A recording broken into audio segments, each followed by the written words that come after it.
Hello, Global Village. No, that's Global Theater. Today is January 2nd, 2022. It's an honor and a pleasure to be here on Rob Grant's podcast. I'm probably wrong about everything. Our special guests today are S.A. Griffin, Jay Paulson, and Richard Modiano. And my name is Jerry Fielka. This session is called Poetry Questions. That's simple. The word poetry can be a noun, and the word questions can be a verb, or the word poetry can be an adjective, and the word questions can be a noun. So there's many variations. Thank you, gentlemen. The first question we're going to go round robin is poetry more innate or more invented by humans? I know it's both and it depends. We'll start with you, S.A. Is it more innate or is it more invented? It's pretty. It's apples and oranges kind of. It's both. I mean, poetry is innate because, and I'm using this example only because it's easy, but to use theology, God the Maker is the poet, and God the Maker created everything. Therefore, everything is poetry. So therefore, poetry is innate. We only invent that which we think we don't understand or what we need. And poetry throughout history, up until very modern history, was the way that people basically told the news to one another or passed along stories in history. And as William Carlos Williams likes to say, our favorite quote that we carry with us everywhere we go, and I'm not, I mean, I want to say we, the Karma Bums and my pals and I, and blah, blah, blah. But it is difficult to get the news from poems, yet men die miserably every day for lack of what is found there. But it's I believe that poetry is ubiquitous, is elemental, like air, and I think without it we would without all the arts, but without poetry because it's the primary way that we communicate, whether it's orally or whether it's on the page. Throughout history, it's the prime mover and shaker in terms of communication and probably the creative arts. So I think it's both. Wow, that was beautiful. There's one quick follow-up question. When you said the quote, the last word was there. What was the there referring to? Say Uh, the quote again. And it is what was the difficult to get the news from poems. It's difficult, but men die miserably every day for lack of what is found there. Probably he's referring to Gertrude Stein. You mean there, meaning her? There, I think what he's mean by there is just their lives, their ordinary lives. Yeah. Okay. Of course, the day to day of everything, and the news. Like just to a gross example would be the present day. What we call news is fundamentally all editorial now. There's very little news. It's almost all editorial, endless talking heads, basically driving issues into the ground so that nobody really cares anymore. It's a minority of people. This is true anyway. The minority of people pretty much drive all machinery. But in the present day, it's becoming even more so, where a true radical minority of people on all sides are driving all the issues, while the vast majority of people kick back and go, really, I don't care, or I'd really see what's happening on All Star Wrestling or who won the football game or what's for dinner. Yeah. And these things affect, and they affect all of our lives tremendously. Yeah. Anyway. No, that was good. Thank you. Jay, you're up. Is poetry more innate or more invented? First, I think it's worth noting that Williams quote mentions news because Ezra Pound defined poetry as news that stays news. So I don't know what you want to do with that, but I do think it's interesting. Well, no, we'll flush that out, Jay. That's good. It's great. That's great. It's great. News stays news, and I do think that's why you do see some of the big subjects tackled in poetry. But regarding invention and innation, Poetry, unfortunately, deals in, or fortunately, depending on your take, trucks with language, which was invented. And so I think poetry was invented as a way to make peace with our most innate occurrences, Hmm. with the most innate parts of ourself. Beautiful. And we're going to get into that. Your answer anticipated next question. You must have ESP. Rob, you're up. Is poetry more innate or more invented? Oh, man. Good thing it's not a quick draw. I'd be dead already. I can't think like these guys can. But when I was younger, when I was in high school, we learned about poetry, and I was like, you know, we as kids we wondered why. Like, this is stupid. Why am I doing this? But then as I got older, I realized that there's something in these words. And you talk about innate, invented. That was a cameo by my dog there. Just came in to check it out and then left. Anyways, it is both. The words are invented, or their structure of them, but poetry done well, it activates something within us, something innate. Otherwise, it would be like, oh, cool, whatever. But when we hear certain poetry, William Shakespeare or music or whatever it may be from any time period, and if it still holds its weight, it's evoking something in us. So yeah, it's invented, but what it's doing to us is innate. Yeah, Can I we're going to Can I go ahead. respond? Essay. Go ahead.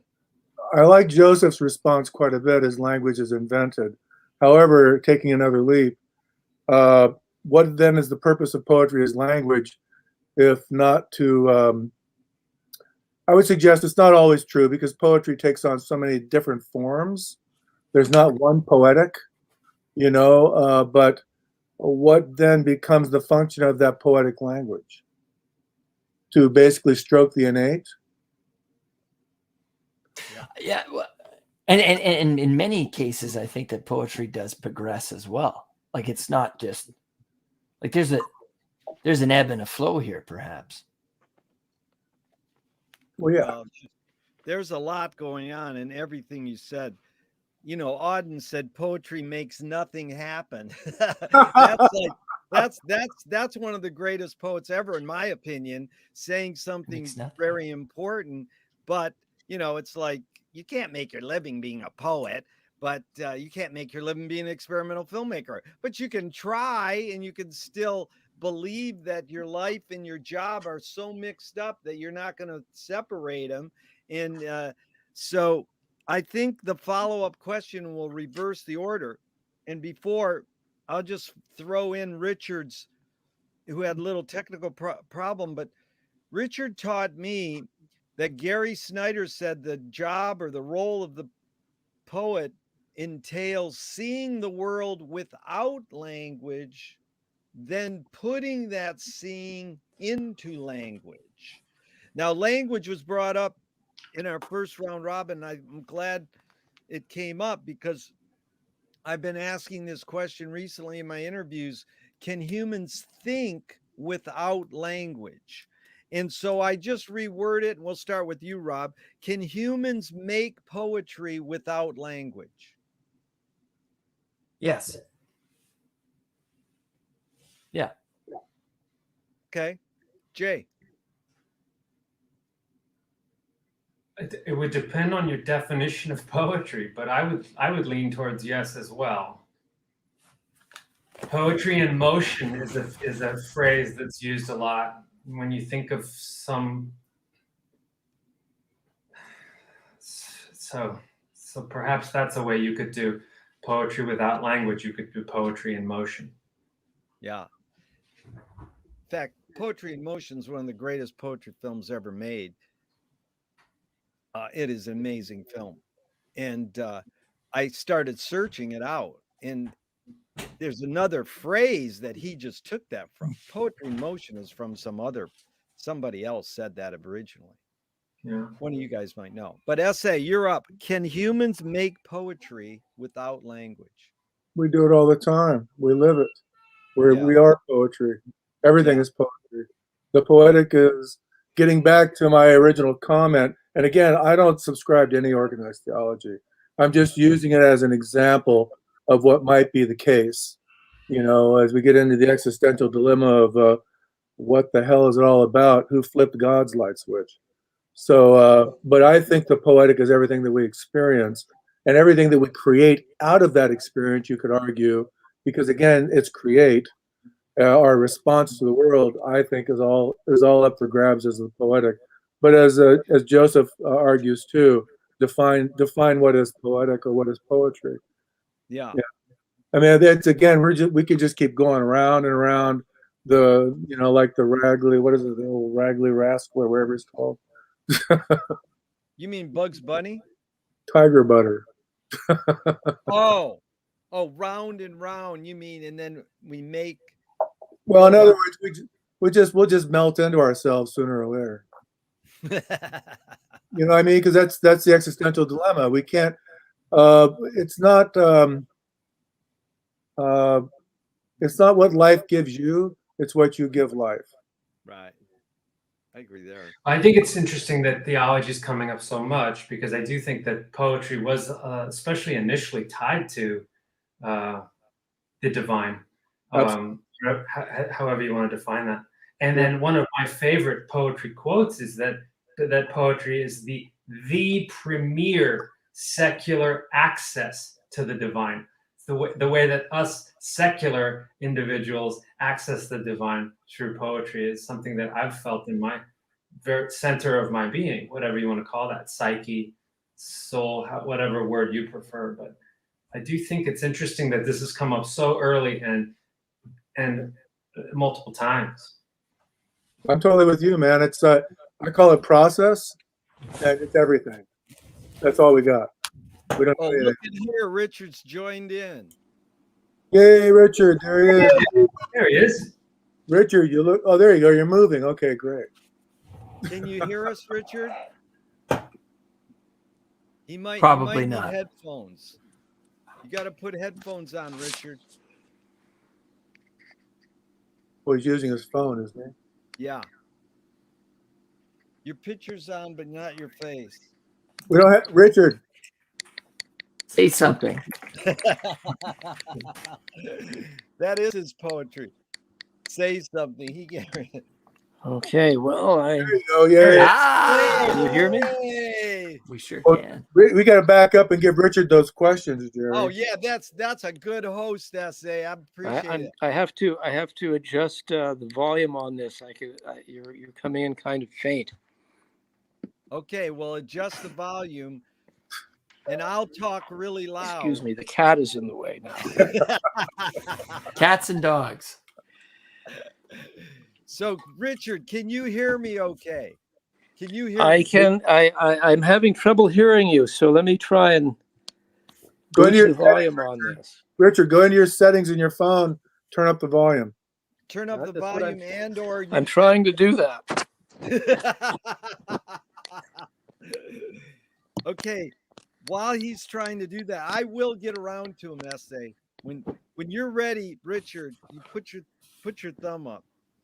Is you know, it's funny because we study etymology, and the word poetry means to make.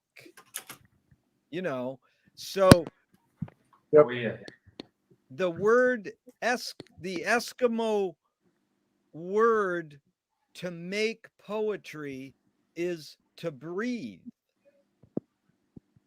So you Wow. couldn't that's pretty heavy. So Let's make poetry, baby. yeah. We're doing it right now. Like essay, that's like essay said, we're doing it Exactly. every moment Yeah. of our living life. Exactly. And God, I think the maker, again, getting back to that reference, the maker of the poet. And it also says in the King James anyway, in the beginning was the Word, and the Word was God. And you could just go on from there. Right. Yeah. You talk Okay, about breath Richard. too, Jared. You talk about breath too, and something that's important to all poets and anyone who creates is inspiration, which of course obviously has its root in breath as well. Yeah. So it's like these things are all very intimately tied together. Absolutely. Okay, Richard, the first question we went round robin was, is poetry more innate or more invented? More innate, did you say? Yeah, more innate in humans, or is it more invented by humans? I know it's both and it depends, but what's your take on that? Well, poetry, it's my theory and it has some slight support by anthropological linguists, that poetry was probably the first way that language was manifested. The theory is that the vocabulary was extremely limited at the beginning of at the origins of language, so that each word carried multiple meanings. And the way that these different meanings were discerned was the position of the words in a sentence. And this led to so the theory goes, a way of speaking that was informed by images and rhythm of speech in order to get the meaning of something. So that is a theoretical origin of poetry. And of course, we do know that written poetry, the earliest written poetry that we have, let's just confine it to the West for now, the epics of Homer had a long oral history before they were finally written down. Yep. So I would say that once you come to writing down poetry, it changes. You can go back to it again and see a poem that you've recorded, that you've written on a piece of paper or carved on a block of wood or whatever, or written on a piece of papyrus back then, and make changes in it and perfect it or make it, well, in the case of traditional poetry, you could bring it up to date once you had it written down, so that an event, let's say a war that took place 5 generations ago, could be changed to take place in the present, or refer to a war that was happening right then, or a plague, which is more appropriate these days. Well put. Okay, Richard, the second question was, it derives from my question, can humans think without language? So I just switched it and I said, can humans make poetry without language? Can there be poetry without language? Well, it was going back to the 19th century, in the late 19th century, Isidore Ducasse, who styled himself Comte de l'Entremont, in his long poem Maldoror, has a line in there, and I think it's near the end. He said, "Poetry is not made by one, it is made by all." And this was picked up on by the surrealists who wanted to transform poetry into life, so that your way of life would be a living poem. Everything that you did would be informed by poetry. So then the kind of poetry that we all practice is a specific subset of the poetry of life. So, we make poetry our avocation, and this is what we like to do. But everybody then is in an ideal surrealist society, let's say, is manifesting poetry in everything that they do. Yeah. Wow, Well, dude. I'm glad you figured out your cell phone, man. That was You're Well, smart, well, Richard. well, we all keep agreeing with each other, basically. Yeah, we're all agreeing. But look at that's back to poetry questions. Poetry is a noun and it's an adjective. And Alan Watts said today on KPFK, he reiterated Bucky Fuller's "I seem to be a verb." And he said, this is where Jay's been questioning me for years where I got that some indigenous tribe or Chinese say they don't have no nouns. They have no nouns. They only have verbs. Mm-hmm. So poetry, basically we're saying poetry is a verb. Okay, I got next round, Rob, but Rob, you had something. Raise your guys' hand if you want to insert. Go ahead, Rob. Well, Richard was just talking about oral language and written language. Like, I was drawing the connection there, and it's like oral language, the way I was hearing it when he was explaining it, is that it's always living. It's breath, right? Mhm. You know, you can always be changing the poetry to make it relevant to you as the individual, but to the collective, as poetry is, you know, it's this communal thing that Richard's suggesting, and that other poet was suggesting, which, you know, I dig that. But then you have written language, and it's like, as soon as you write something down, is it dead or is it living? I mean, think about the Constitution, right? Have we really changed so many pieces of it since it was written in whatever said year?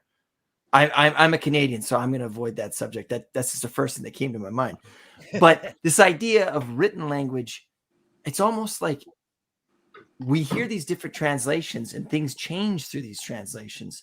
So what do reductionists want to do? They want to learn the original document and the language that it was in to get a sense of what it was at that moment in time.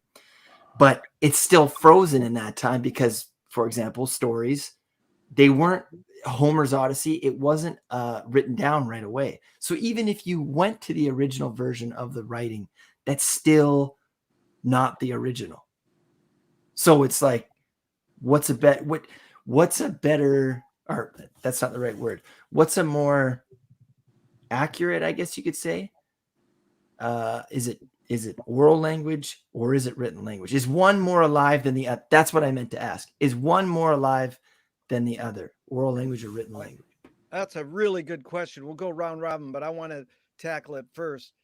That's variations on a theme, because Finnegan's Wake is printed word, Yeah. but you have to read it out loud with a group of people. Back to Richard's thing, poetry is made by all of us. And that's what Joyce said. Hey, did you write Finnegan's Wake? He says, no, I didn't write it. Those people over at the coffee house sitting there talking wrote it. And so you have to read printed word out loud. So you shift an eye experience reading into an ear experience. It's called sense ratio shifting. And that's what Poe did when he invented the detective novel and spawned the symbolist.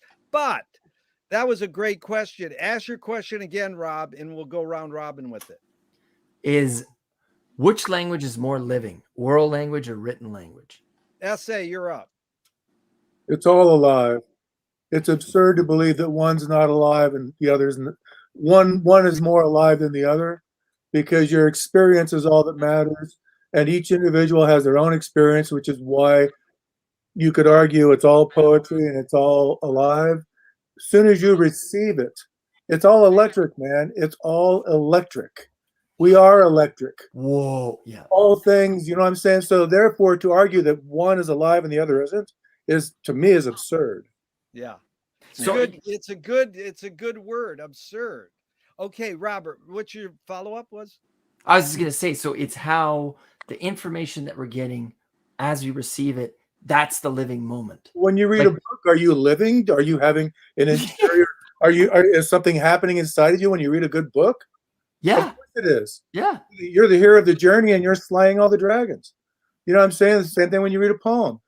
To read a poem out loud is almost antithetical, because you're stealing the experience. Basically, then it becomes very graphic. You're telling the audience how to experience your poem. Would you want an artist standing there explaining to you what a piece of art should make you feel or think?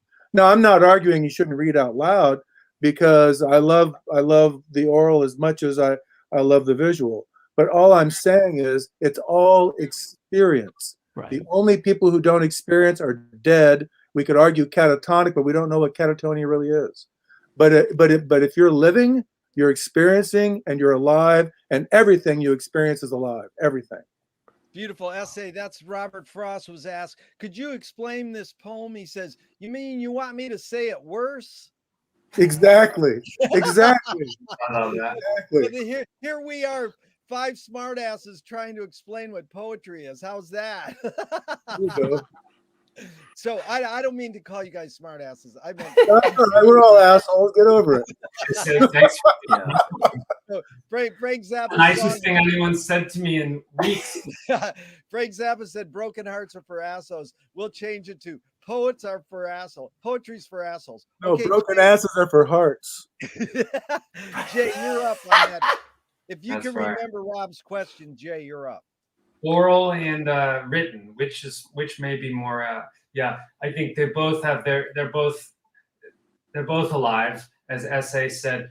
Specifically to poetry, Valéry said a poem is never completed, only abandoned. So I've always thought that was very astute. And obviously, the oral has an incantatory capability of the spell, and the words have a resonance, right? That you won't get just from reading. Although most people, when they read, do have a voice in their head. But that spell quality, the power and the energy that are contained in vocalizations, in the sounds of the words themselves, is obviously going to be much more apparent and in the oral language. Beautiful. Richard, you're up. Well, I pretty much agree with Essay that it's a false dichotomy. It's not like one is more alive than the other, because when you receive the poem, either reading it, which is sub-vocalizing it, or hearing somebody recite it, they're both equally alive because they're both taking form in your own brain. That's right. You are processing what you're hearing or what you're reading, and you are using the same physical senses that you have, to process this information. And it will, well, I think the final test is, how are you moved more by reading or hearing? I don't think so. I think it's both. Although some people there are some poets that are, brilliant performers. And when they recite their own poetry, which, by the way, they probably wrote ahead of time, they could move you maybe more than you could be moved when you're reading it in the privacy of your study or wherever. But finally, I think it's a false dichotomy. But again, if you want to go back to the question of oral reading, we could go back to put it oral writing. Now, you could start off by reciting something off the top of your head, not having premeditated it. And maybe it's good, but will you remember it? Can you do that the next time? Probably not, unless you have some kind of phenomenal eidetic memory that allows you to remember everything that you've ever said. But how many people can do that? Probably few, if any. And then we don't even know if the few that can do it are poets. So It's impossible. Yeah, well, Bob Dylan learned from the Bible. Don't ever tell anyone everything you know. Yeah. When I get people young like Rob, I want to tell them everything I know. Blah, blah, blah, blah, blah, blah. Rob, that was a false dichotomy question. Yeah. Very good. Yeah. There are no stupid questions, but that comes close. That No, was that's not I'm stupid. just I'm kidding. I'm kidding. but it was beautiful, Richard. You bringing up like spoken word, printed word, and electronic word. That's the three words basically. And when poetry slams came in, all the old school poets went, Jesus, we stand in front of on a lectern and read our poetry. We don't perform our poetry. It's sort of a performance, but we literally turn our heads down and look at the words and then look at the audience and recite the word. And then these kids came in and they didn't have any script in their performance. Like, wait a minute. Now, I loved it because it just gave the word poetry more relevance. They were like, wow, there's this thing called poetry. It's not something I hate in school that's forced on me. But I liked when people would get in front of crowds and they, like when you get in front of a crowd at a music club and you go, do you like reggae music? And everybody goes, yeah. And I like somebody got in front of a crowd and went, do you like spoken word? It's like, no, we only like printed word, electronic word. Go ahead, Essay. I think we should talk about the difference between spoken word and poetry. Please, we can. Yeah. I've got One final footnote but on this. There is a poem by Bob Kaufman that he recited spontaneously, but fortunately Lawrence Ferlinghetti was there to write it down. And I forget what book it's printed in, but if you're familiar with Bob Kaufman, you may remember it, but it begins something like, whoever lives in this world, lives in this world, lives for me. Whoever breathes in this world, breathes in this world, breathes for me, etc. And I think it ends with, whoever dies in this world, dies in this world, dies for me. Well, it's probably in the new collected works, probably. Yeah. But that was good. Okay, that was great, Richard. In essay, what do you want to word the question or go round robin? Well, no, it's not wording a question. I just wanted to open a dialogue because to the idea that someone's invented spoken word is absurd, because as we began this conversation, so begins the poem, because the bardic tradition is history. You know what I'm saying? Is the way that we communicated up until the written word, and the written word then revolutionized the idea that we could pass text around, maybe you could argue even anonymously without being in the first person. But the spoken word phenomena that came around the late 80s, early 90s is very different than what we could call formal poetry, because it was more, it dealt more in the world of monologues for reward. And so that, to me, in many ways is contrary to the process, and the process of what, as the poem is always unfinished, but when you do something for reward, it tends to color everything that you're doing, because you're there to please the audience, where I would argue most poets or most writers, I will include all writers, generally speaking, are probably only doing it for themselves. Yeah, there's somebody out there that you're writing for because you want somebody to receive it, but you can't possibly then understand or assume who your audience is, because the audience is just as fluid as the poem itself. Yeah. That was beautiful. Let's go.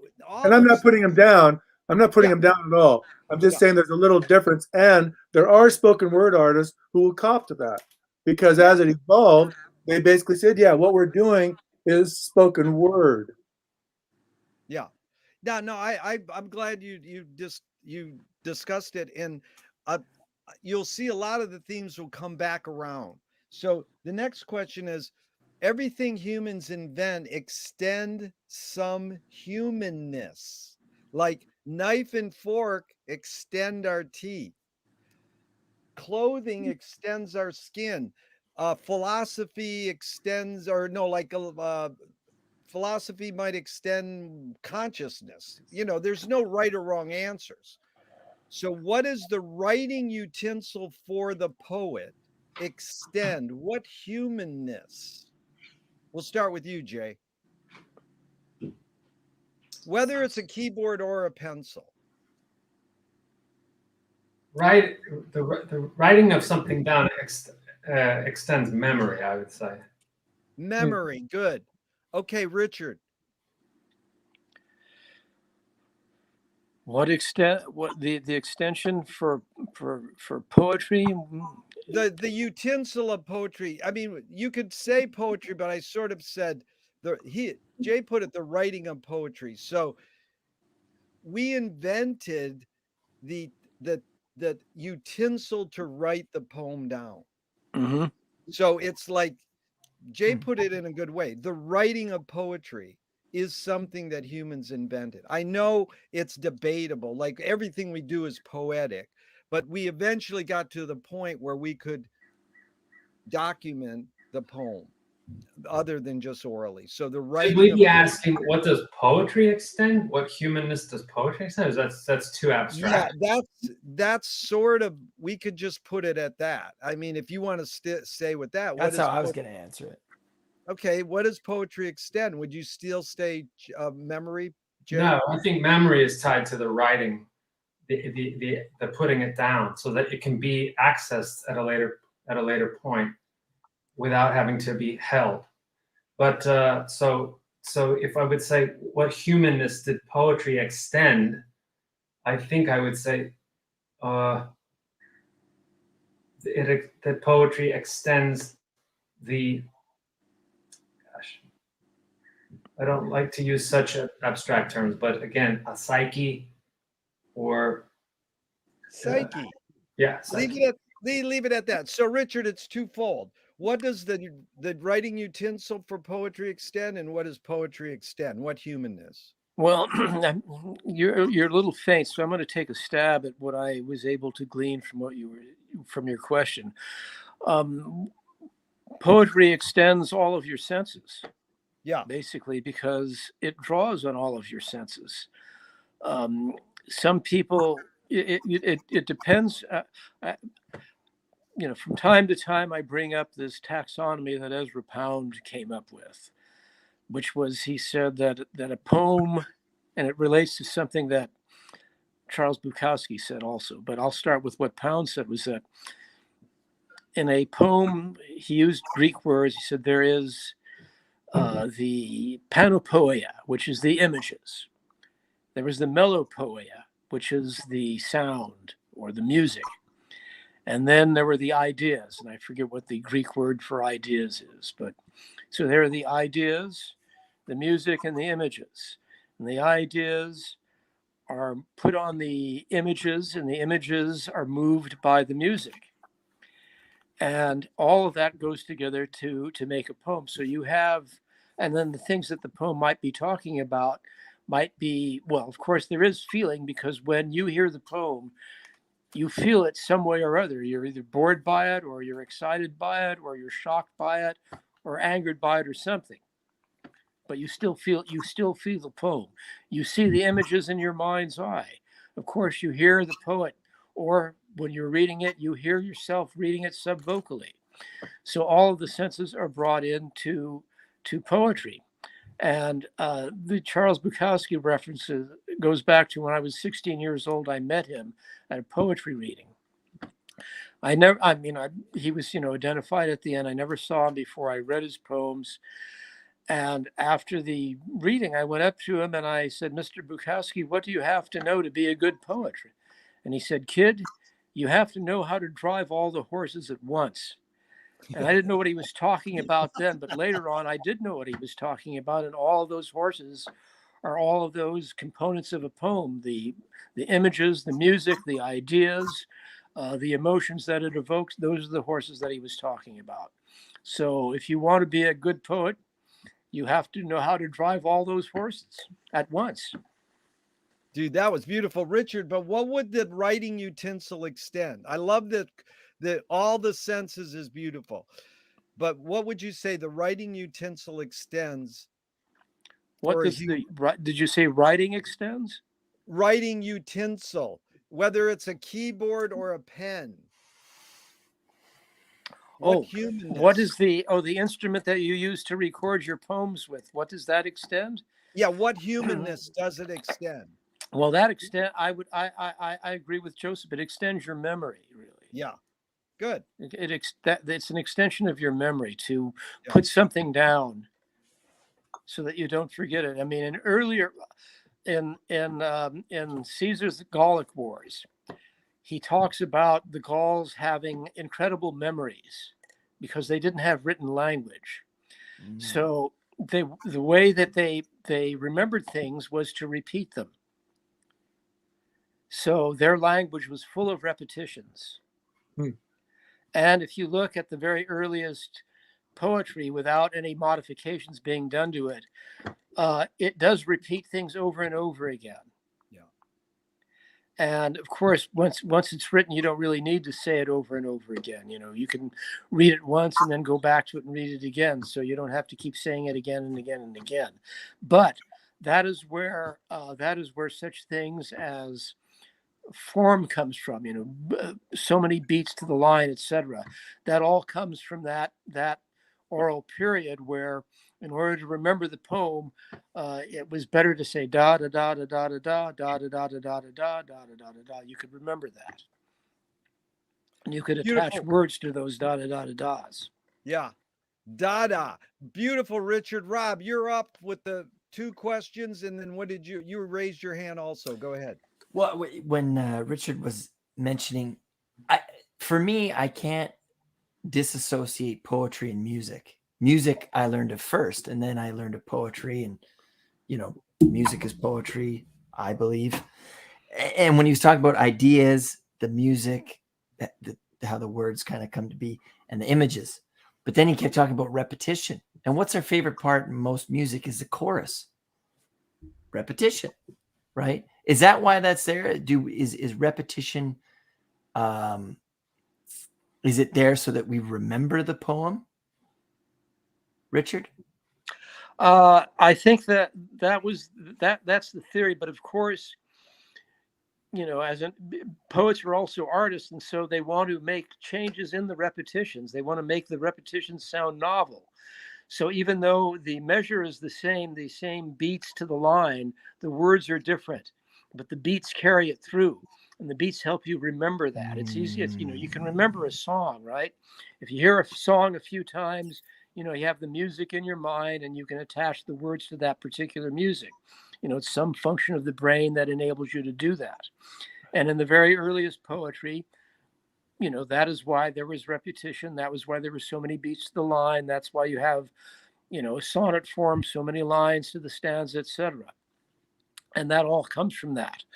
And when you have writing, and when writing becomes available to everybody, it takes away the need for that, so that you can now have poetry go into broader, different directions than it could before.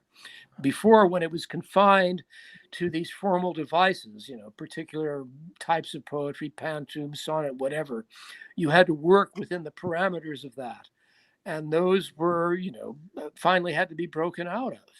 I mean, that is why in the United States and elsewhere too, for that matter, Whitman is very much the one who did that. I mean, Lorca was a big fan of Whitman, to name somebody outside the U.S. who has standing in the poetry world. Lorca was a big fan of Whitman.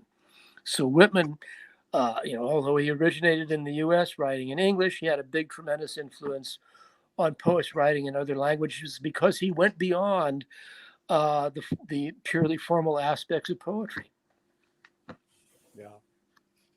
Really good. Okay, Rob, what does a writing utensil extend, and what does poetry extend? What humanness? Okay, so this is just purely gut reactions, but writing to me extends our want to exist after the afterlife. So permanence, right? I write it down and it's like, yeah, it's there forever. And poetry to me is death. Not in a sense of like, oh my God, like tragic death, but just things must end. The natural end. Poetry is often much shorter than stories, right? But there's epics and stuff like that. But still, the idea is, as soon as I hear a poem, I don't know why, there's just the idea of an end, and that's okay. It's good. Hollis Frampton, the experimental filmmaker, said, "Narrative is born out of humans, the spirit inside human, the animal necessity of the spirit, because we're waiting to die." Okay, S.A., you're up. What does writing utensil extend, and what is poetry extend?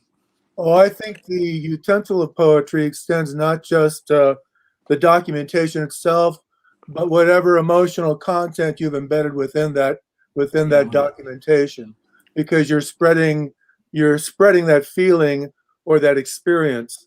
I think as a creative person, and I think it's kind of the role of most all creatives, is we embrace the ordinary, elevate it to an extraordinary. We embrace the ordinary, elevate it to an extraordinary level in such an ordinary way that others can receive it. So therefore, it becomes sometimes epiphany. And the greatest poetry definitely shares epiphany with other people. You know what I mean? So I also think too that the role of the creative often, I'm including all creatives, not just poets, is basically to spread the spiritual, to experience the spiritual, not the religious.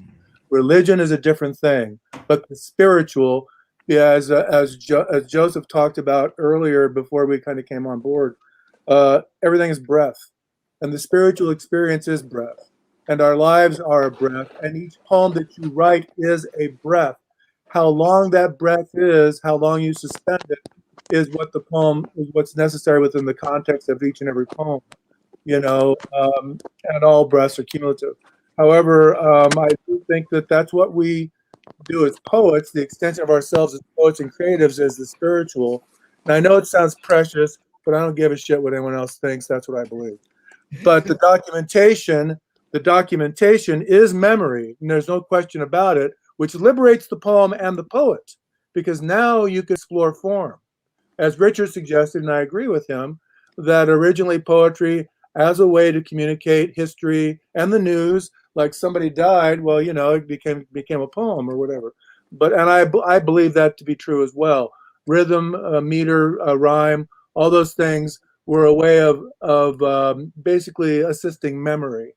But now in the modern era, no differently than photography liberated art and artists, I would suggest that recorded and written word liberates the poet and the poem, creating great debate amongst many poets, like what is poetry?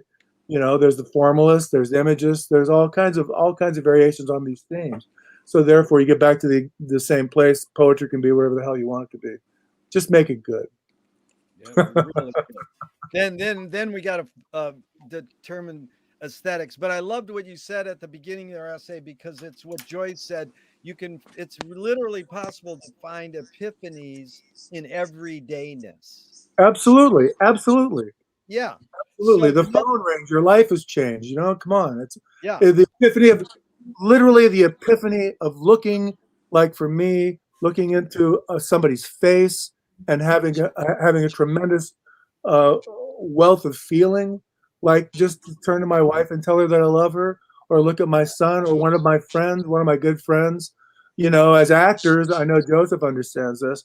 What the hell do we do it for? Because we're chasing that first kiss, man. That first kiss of incredible epiphany, when all of a sudden, and this literally happened to me. It was like a lightning bolt came through the floorboards. It was in high school. It was like lightning came through the floorboards, embodied my entire physical presence, and came out the top of my head. I've never had that again. But you do have these private epiphanies. And as poets, we don't really have it in public as much as we have it in private. Writers and poets. Sometimes we have it in public, but boy, when all the cylinders are clicking, you become untouchable. It's a dream of flight, and it can't be replicated any other way. Well said. Really beautiful. Essay, we'll start with you. T.S. Eliot said poetry is outing your inner dialogue. What language is your inner dialogue in? We talked about this inner voice. Someone brought up the inner voice, the voice in the head. What language is your inner dialogue in? Primarily the language of the tribe. Ultimately, the language of the greater tribe or the world. Jay. Can you repeat the quote? T.S. Eliot said, poetry is outing your inner dialogue. What language is your inner dialogue in?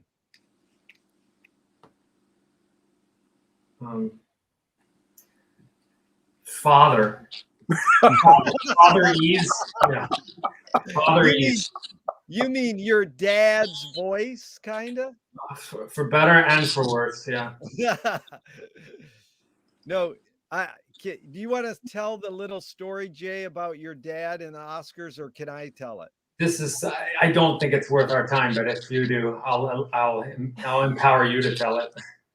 Yeah, it's basically, people think I'm stupid because I watch the Oscars every year, because I'm more experimental film person. But I like the Oscars.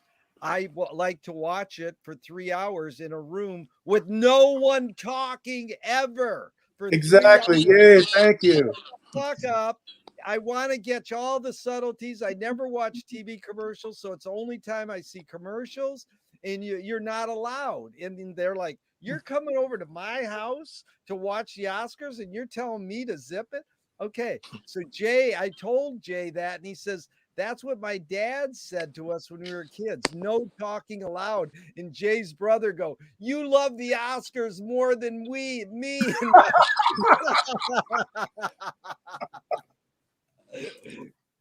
And so You forgot the punchline, Jerry. Oh, I'm sorry. Go ahead, Jay.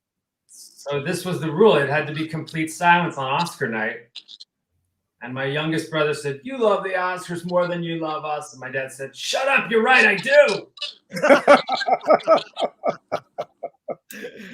That's father. I love the inner dialogue. Richard, what language is yours in? I would say images. Yeah. That's he's being very brief. That's the beginning of my book. This is George Duhamel. Walter Benjamin quoted him in 1935. "I can no longer think what I want to think. My thoughts have been replaced by moving images." Okay. But what he says is actually very true. Very true. The way that we think is received, and it is imposed by innumerable conditions, and it's only one way of thinking, and it's also not fixed. It can change over time, and has changed over time, and the way we, and the more we learn, and the more we exist, the more it changes. So Yeah. it's Okay. important to remember that the language we very think in is. Very good, Jay. Okay, Rob, what language is your inner dialogue in? I'm glad you didn't ask me first, because I would have said English. But Jay brought up a really good point. I mean, throughout our lives, there's different seasons, right? And we can look back and say, "Oh, when I was a teenager, everything was all right." Bullshit, man. When I was a teenager, my language was angst and fear and uncertainty. Nowadays, I would say, yeah, I mean, I look at things with hopefulness, but also I can be I get tired. I'm getting tired more easily with every passing year, which is probably funny coming from a 32-year-old. But anyways, I blame it on children. But yeah, I'd say that my language that I hear life through, it just depends on the day, man. Yeah. Well, it's funny, Rob, you answered that way, because some percentage, say 40% of the people I ask go English. And I go, then I follow it up, because that's not what I'm after. I'm after, what form is your inner consciousness in? So then I reword it after they say English. So I'm looking for something a little more metaphorical. I'd say understanding. Understanding. That's good. Go ahead, Essay. Yeah. Well, something probably, I think, to amend the comments, and on top of everything else that's been said, and what you kind of requalified everything. Something I wrote is some say we are mostly water. I say that we are mostly dreams. So I would suggest that we kind of live in a dream state, exist, getting back to the spiritual, more or less. So you could argue, as Richard said, images too, and Jay was talking about multiple images, layered images, and filtered through all that. But I think it's kind of we live in a dream state. So you could argue that it's a continuing dream state that we kind of derive everything from. Yeah. McLuhan hijacked, or not hijacked, but he did a thing called, he broke the Finnegan's Wake code by saying everyone dreams while they're asleep, and they use these creative powers to make these scenarios. But artists, and it's not to be elitist, also dream while they're awake. So, but everybody dreams while they're awake. I agree. Exactly. That was good. Let's go to this one. We'll start with you, Richard. What was the motive of the cave artist? Now, in artists, we can say cave music, cave poetry, cave dance. It's a funny thing that all we have is the exact kind of preservation of cave art. But you don't, you see the Herzog film and they play the pipe of the cave musician, but we don't know if they played the pipe that way. They can imagine. And we don't really have videotapes of cave dance or film of it, but we do have. So we don't. Well, we might have. We might be able to interpret hieroglyphics or something as cave poetry. So let's just put it in a broad sense. What was the mode of the cave artist, Richard? The poetic equivalent, is that what you're asking for, of cave art? Yeah, that's poetic equivalent. Yeah. Yeah, I that's mean, are you that. talking in temporal terms, like what was poetry like during the Neolithic? Well, I'm asking what was the motive. So all your questions are good. You're answering a question with a question, so you win. That's what this series is all about. We're supposed to invent new questions, new metaphors, and every time we drop some cute quote from Ezra Pound or T.S. Eliot, the whole point is to reinvent the quote and not just settle for it. So, yeah, Richard, put it into the context you want. Well, I would say the closest that we have, and this is something that anthropologists do, they look at pre-civilized peoples existing in the world today, what they call the fourth world. And of course, they're rapidly diminishing. The more contact they have with civilization, the more their own traditional patterns of behavior are changed. But, the first contact, when they were studying their cultures, they noted that their poetry, or what they applied the term poetry to it, was connected intimately with dance and with chanting. So, if you wanted to talk about arguing analogically from what primitive peoples do in their poetry, it is poetry that is connected with physical movement and a particular type of chanting, which is accompanied by usually a percussion instrument. Sometimes it's blocks of wood pounded one against the other. Sometimes it's drums, or the equivalent of drums, or timpani, something like that. So that, that's the only way I could think of describing cave poetry. But that's you described it, but I've seen Spike Jones and Mel Brooks do that thing with the logs and the cave house. But I'm saying, what's your hunch was their motive? My hunch about what it would be, what it was like? No, what was their motive to do that? What was their motive to do that? Well, their motive, I think, was the same as any poet's motive. It was, they wanted, there was something that moved them and that they wanted to share with others.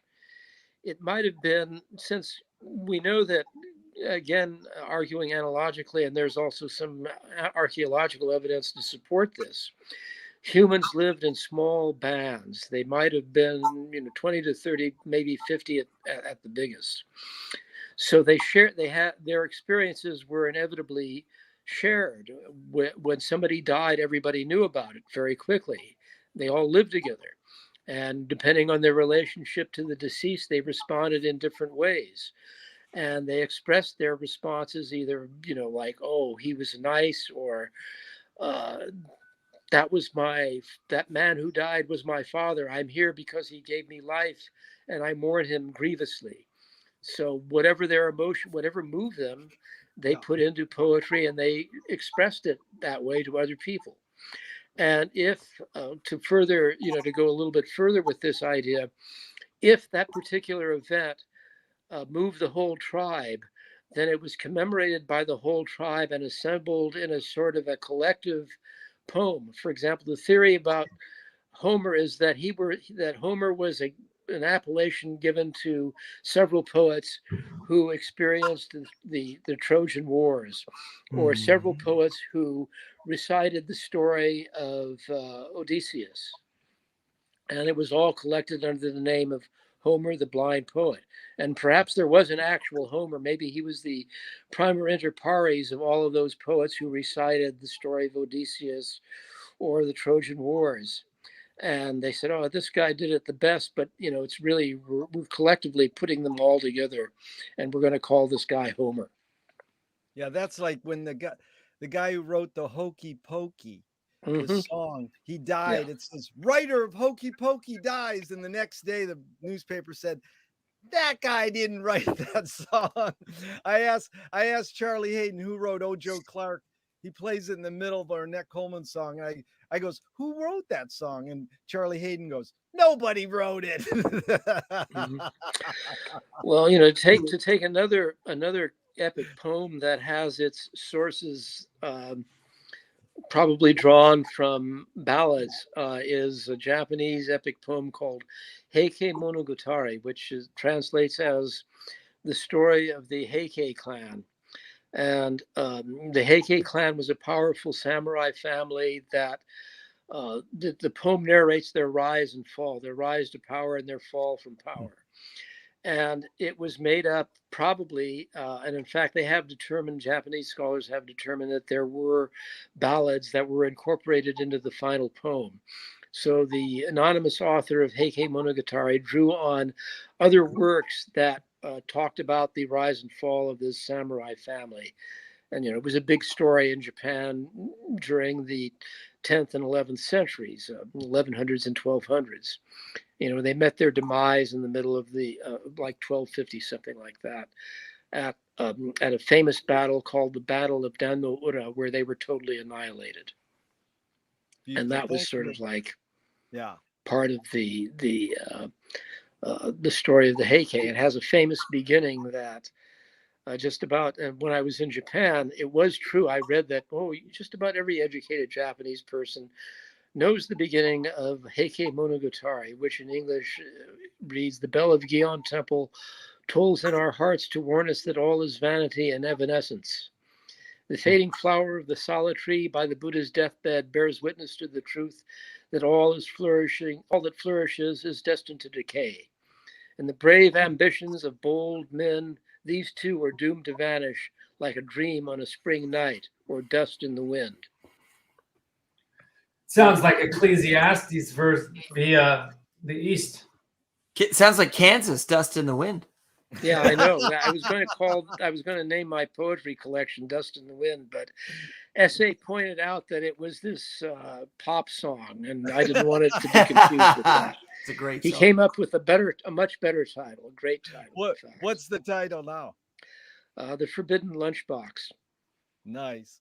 Okay, Richard, that was beautiful. Okay, Rob, really quick, what's the motive of the cave artist? Pardon? Oh no, now we're going to Robert. You did good, Richard. Thank you. Rob, what's the motive of the cave artist? Oh man. Well, the principal of the cave school called a inside day because it was raining outside, and all the kids made paint art. But in all seriousness, you think about these things, and like the pyramids, for example, how much time? I've never seen the cave paintings in France. I've been told that they're huge. They're quite extensive.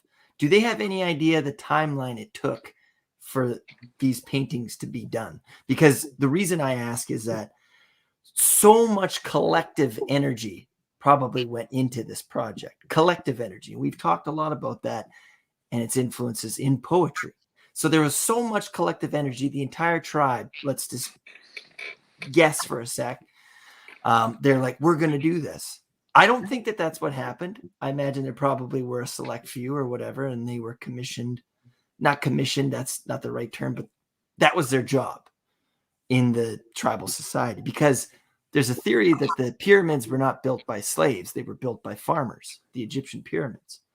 So it kind of brings into question the way that we think things are done versus the way that things were actually done. Because we kind of do this, if I may, a Eurocentric reinterpretation of how things were, and we try to, reverse engineer it from who we are. So my question is, so much time and energy is put into this. They're done to do it. There must have been some story attached to this, right? The hunt, building of their dwellings, etc. That I think it was educational in nature. There's my long-winded short answer. It was educational in nature. That was good. Essay, you're up. What was the motive of the cave artist? The motive of the cave artist is probably to get laid. Ah, yay! Beyond that, again, getting back to one of Jay's comments, probably memory. In other words, we were here, we existed. This was our experience, and they wanted to share that experience, leave evidence that they were there.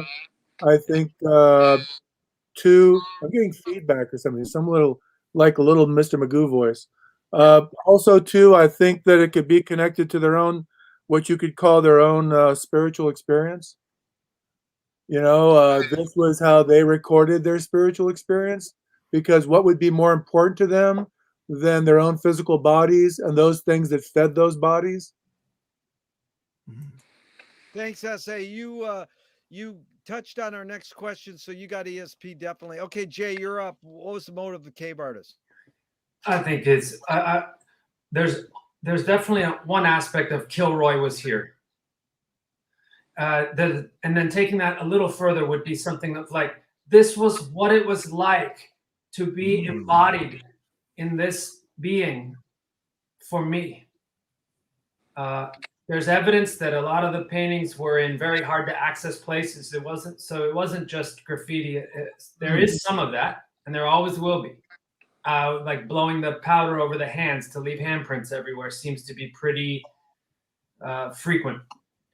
But then there is this idea of the spirituality of these paintings being done in hard to reach places that would have taken a lot of time. The grinding of the ochre would have required all sorts of effort, and that there would have been powerful roles for these things and they existed for ritualistic reasons, or who knows. We don't really know, and that gets back to what I said earlier: the idea that what we think and the way we think is the way which we have come to think by persuasion and force of habit. And the idea that we could even attempt to understand the way someone perceived something in pre-agricultural, Neolithic, Paleolithic times is, a little presumptuous. But it's fun to play. It's a fun game to play. One of the guys who does it really well, who I think these guys will know, is a guy named W.S. Merwin. He's a very well-known poet. And I once read something by him that changed me forever. And it was that at some point we weren't different from the animals. We did not consider ourselves any different. We were a part of a whole. And slowly and over time, and it didn't happen overnight. There was differentiation that occurred. And at some point, someone recognizes, I no longer know exactly how and where and why to move within this environment. And the aurochs, or the large cattle out there, they do still know. They know in their bones how to follow rainfall or humidity or aridity. And I don't anymore in my bones. Now I'm actually tethered to them as a hunter-gatherer. Now I need them to be my barometer, if you will.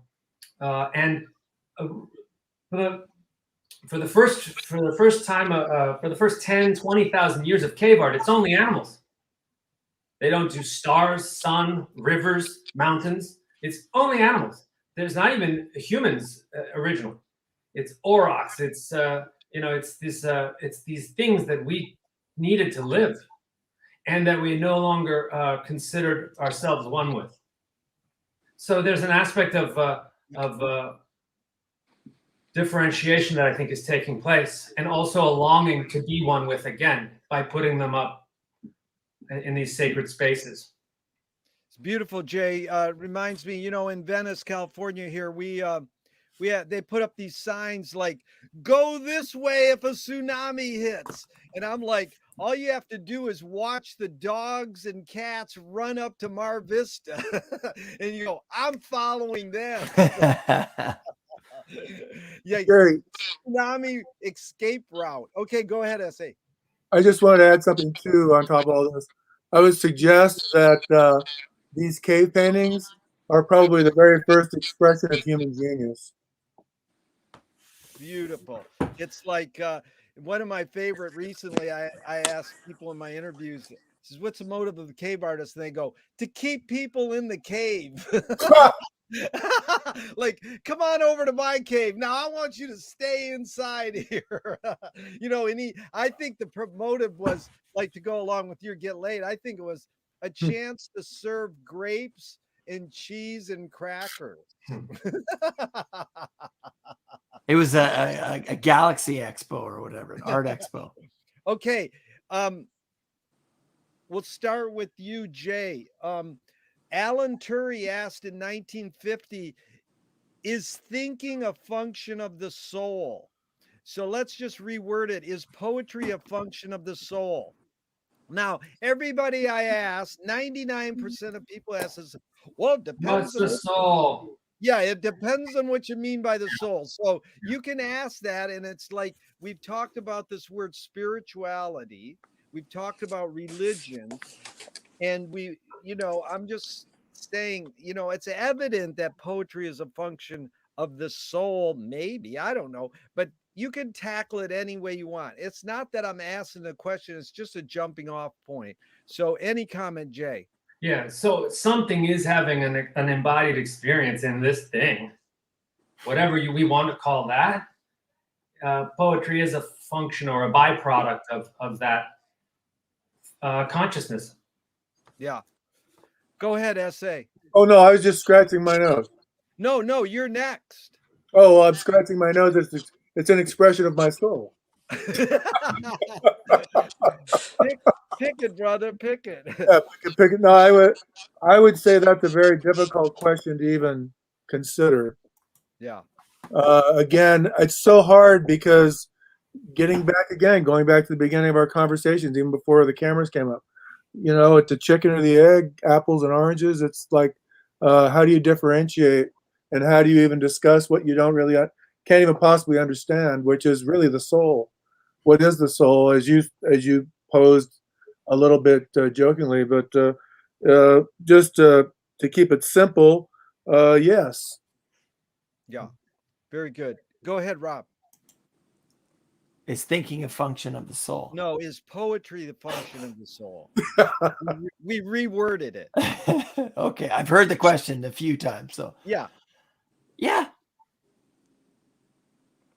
Okay, Richard. Well, like you said at the very top of this question, Jerry, what is the word soul, at least in Western culture or classical Western culture, referred to some particular metaphysical entity that survives you after death. Although that, when we come down to particularly the late 19th century, we find soul referring to powerful emotions, as in the blues. And the blues was an expression, was the expression of onerous conditions of life.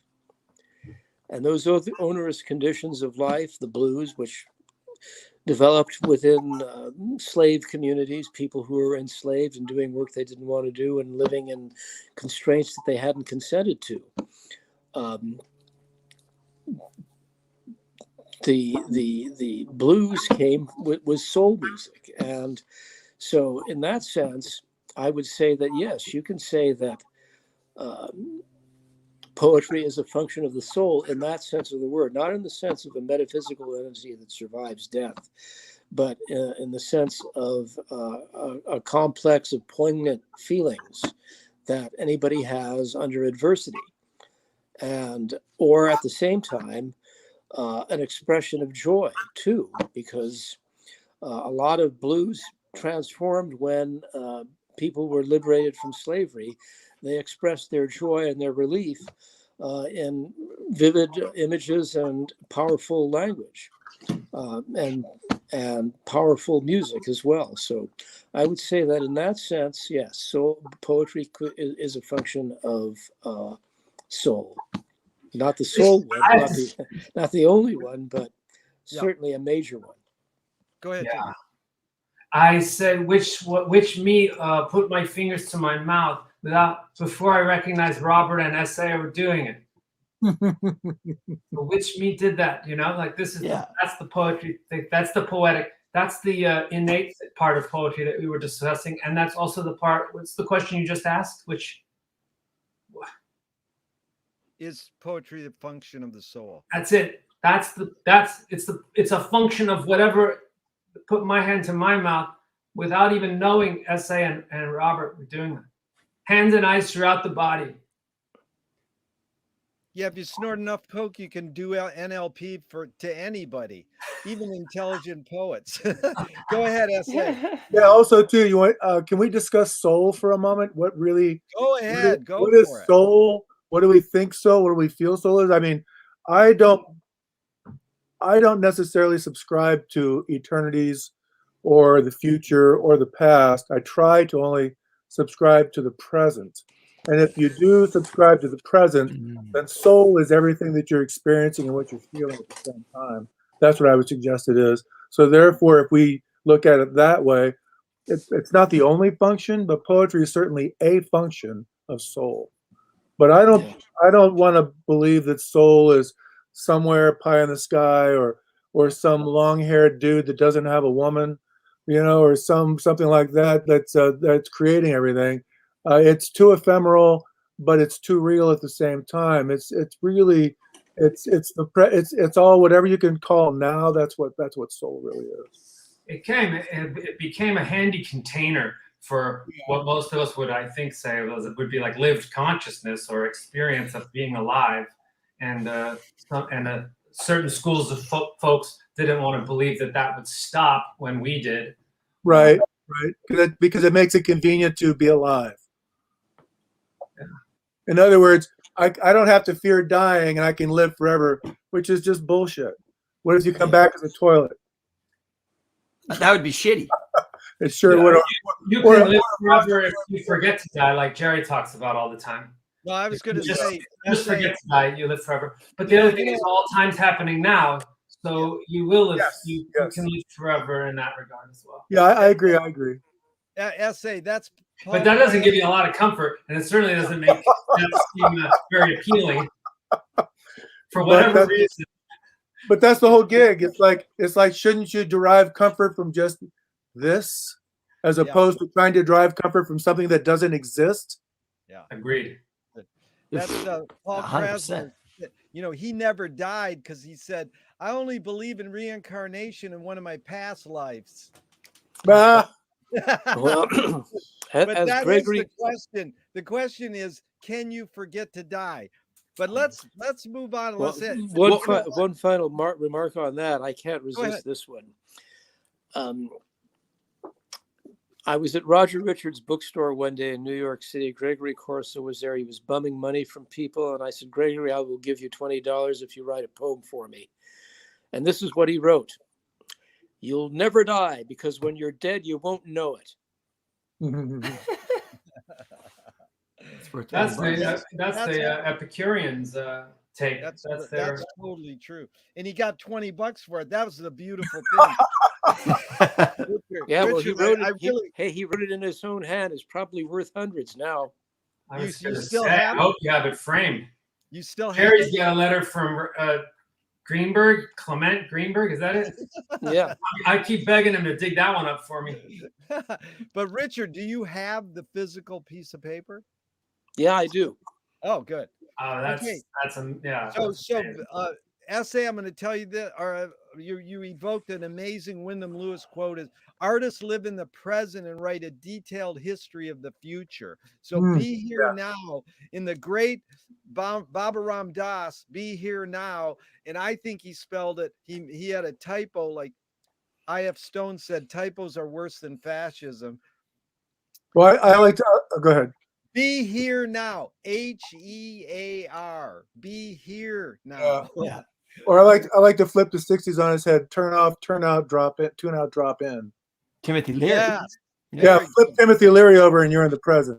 That's it. And that's why the hidden ground of McLuhan is Wyndham Lewis. And he turned Marshall onto that saying, turn on and tune in and drop out. That's where Tim turn off, tune out, and drop in, because we're too fucking drop in. Now. Yeah. And we become crippled by our technology, and we really have. Yeah. But now we can flip that. How do we flip the breakdown into a breakthrough, the rejection into a redirection, and the weakness into a strength? So, Richard, I'll turn to you. You once told me in an interview that poetry is candor. Candor. Boy, Yeah. do I like that word. It means openness of mind, freedom from reserve or disguise. But, you know, and it evokes the word candid, you know, and it comes from this word candor, comes from this word whiteness or brightness. And so I'm curious if you can suss that out with Oscar Wilde saying all bad poetry springs from genuine feeling. Well, all bad poetry springs from genuine feelings. Is that what you said? That's what Oscar Wilde said. Well, sure. All good poetry springs from genuine feeling as well. It all depends on the person who has those feelings. It all depends on their facility for expressing those feelings. And not everybody has that. I mean, everybody has powerful feelings, but they cannot articulate them in a way that captures the essence of those feelings. And so it may come out as a cliche. They just don't have the capacity to do that, which is no criticism of them. Everybody has different talents and abilities. I mean, I certainly cannot come up with an architectural schema like Frank Lloyd Wright. I mean, I could try, but I'm sure it would come out pretty bad. I mean, I just don't have the capacity for doing that. I could imagine an ideal dwelling, let's say, but I certainly could not realize it on paper the way Frank Lloyd Wright could. And, and that would be my analogy for somebody who has powerful feelings and produces bad poetry as a result of their authentic feelings. It all depends. It requires the power to express yourself in language. You have to have a certain command and understanding of language in order to be able to write poetry. Not everybody has it. I mean, you can learn it too. There might be. I mean, my bias is to be totally egalitarian and democratic. Although that doesn't work in all cases. It certainly doesn't work in the arts. There are people who have a certain talent. They can cultivate that talent with training. There are people that we call primitive artists. I guess we could say they're primitive poets. They can express themselves without training very beautifully and powerfully. And with training, they can improve on it a little bit, or maybe a lot. It depends. I mean, there are certain people that are geniuses. Not everybody is a genius, but let's say that we all have a certain touch of genius. The people that work in the arts and the people that can express themselves with some power and way of communicating themselves to others who appreciate it and see the beauty of what they're doing. So that's my answer. Yeah, no, that was good. Anybody else want to comment on Oscar Wilde's quote? It's up in the air. All bad poetry springs from genuine feeling. Okay, let's move right along. Thank you. Can I speak candor though? Please. Yeah. Oh, please. Or candor. Yes, go ahead. Candor. I was not to drop names too hard, but I was lucky enough to have an audience with Allen Ginsberg long time ago. And the only thing I wanted to know from him was, what is poetry? And we talked for many hours on this, and the conclusion was poetry is candor. And at the time, it didn't register too hard with me, but over the years, it has become it really is at the core of what is poetry and what is expression. And what we lack in our culture today is exactly getting back to the William Carlos Williams quote. What we lack is the news, and what the news lacks is candor. Mm-hmm. Not truth, not honesty, but candor. All doors open. All doors open. When I was in English 12, I was a smartass, and we did a unit on poetry, and we all had to give an example of what poetry was. And I said words to the effect of, it's the liberation through language. It's liberation through language. That's kind of what my answer was. And then there is this act of reading. When we just read and we read just for this, you know, the enjoyment of it, we're not trying to like English literature classes. Fuck me. I stay away from those things because you overanalyze things. But there's something about just the joy of reading. And poetry, when you just read it, that's enjoyable. But when I had to do it for marks and stuff like that, it was like, this sucks. Because I'm not doing it for intrinsic reasons. I'm doing it for extrinsic reasons. And I think that there's something there in this quote of the intrinsic, like, I want to write this down or something. And then there's the good and the bad in there of good poetry, bad poetry. But there's something of the fact of you're writing it down. What's the word? Your catharsis. There's catharsis there. And I think that that's important in poetry for me, catharsis, the cathartic elements of writing. It's a good word, candor. So, Richard, you got it from Essay telling you that, or you got the candor word before Essay told you got it from Alan? Well, we might have talked about it in conversation, you know, knowing each other a long time. In all candor. Yeah. Although I was thinking of it. There was another thing that Ginsberg said was candor ends paranoia. Wow. Exactly. No, that's great. Yeah. And again, that's what's a lot of what's lacking in our really, how do you put this? Overpopulated, populated, I don't know what the right way to frame it, culture is. We've buried candor. We pretend like we're exercising candor, but we're really not exercising real candor, because with candor comes the exercise and the openness of feelings. Yeah. Not just empirical evidence, but the feelings that are attached to it. And again, to get back to an earlier comment that I had, only those people that are dead don't feel. Everyone feels every moment you're alive. Every single thing that's going on is a feeling. Yeah, it's beautiful.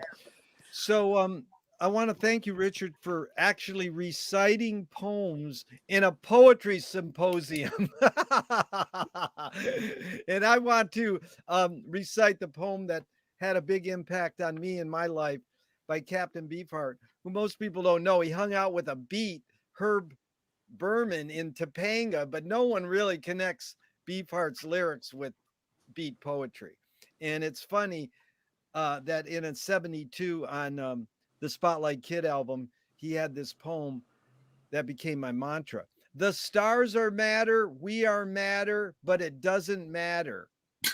So, you know, is that good poetry or not? I don't know.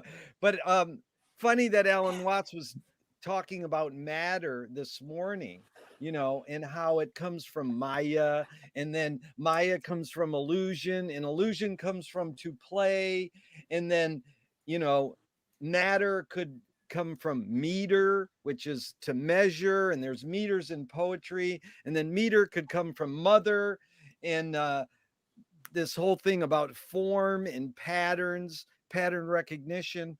So I'm curious of the role of play in poetry.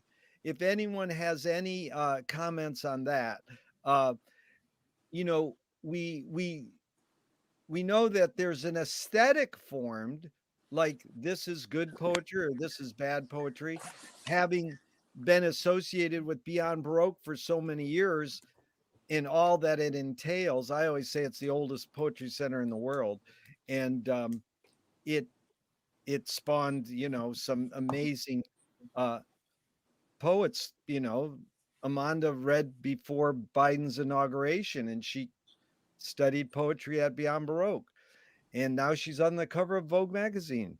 And Patti Smith selling luggage on the Wall Street Journal and the New York Times now. And my friend said the poem is good, and I'm like, what? This whole thing about aesthetics with poetry and playfulness.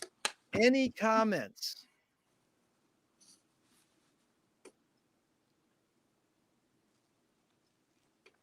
Well, I'll just say poetry trades in metaphors, and metaphors strike me as a very playful thing. Sort of, this is that, or this could be that. It's just in a way of saying nothing is as it seems or something, and that seems very playful. Seems to be a lot of room for play there. Everything's in motion, constant motion. Feelings are emotion. Molecules are emotion. Everything's in motion. Everything depends upon motion. It's the gravity of the universe. Everything moves. Everything moves and pulls itself towards itself and away from itself. So therefore, everything is intrinsically playful, has to be in order to exist. Yeah. I like that. Poetry in motion, baby. Poetry in motion.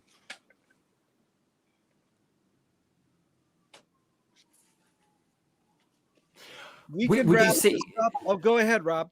Well, just on playfulness, are we having fun yet? That question, I love that question. Are we having fun yet? Right? Would you guys say that playfulness is on the down? Like, are people having fun nowadays? I'm going to argue no. I think playfulness is on the way out. We're too literal. That's my observation. Well, if you were talking about there's what I think a morbid policing of language going on these days, and that is putting a damper on playfulness. Mm-hmm. Except for the people that are doing it. Yeah. People that are doing it, pulling the strings, they're having the time of their lives. Yeah. Because they're getting what they desire, the results they desire.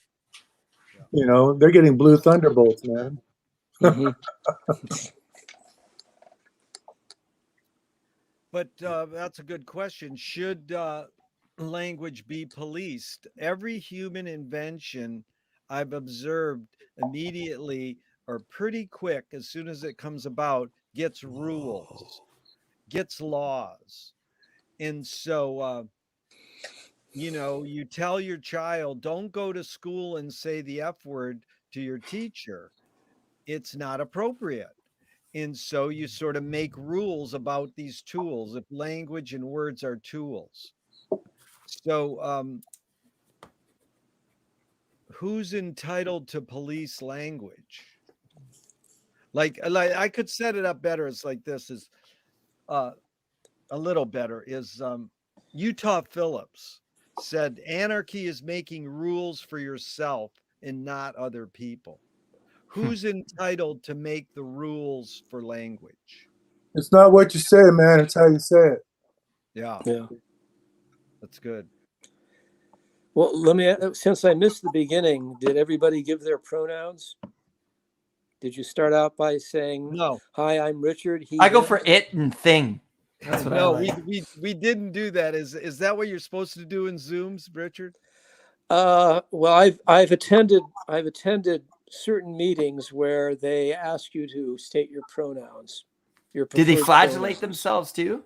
And Did what they do you flagellate say? themselves? Well, I just say he, him. Yeah. No, we started with the thing. What that poetry questions the name of this session. That poetry could be a noun or an adjective. In question could be a verb, or a noun. So I don't know. It was sort of close.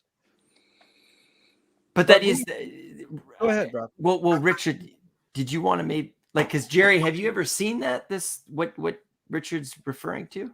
Oh yeah, I got to fill out the Okay. forms.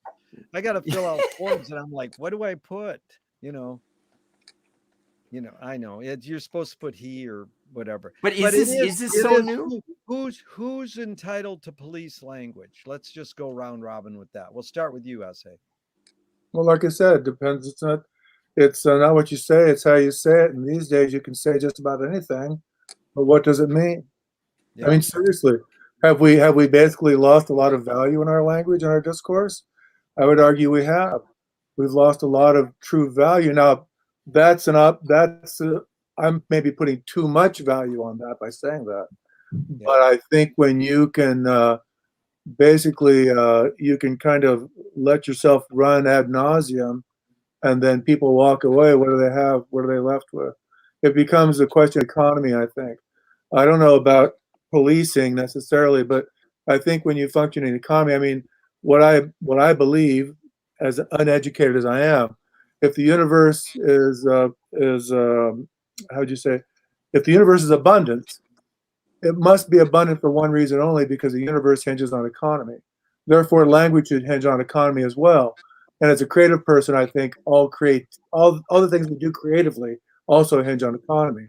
Now, I can't really address policing. I guess maybe when you're uneconomical, then maybe the police show up at your door. Let me clarify. The verb you were using was hedge, Hedge.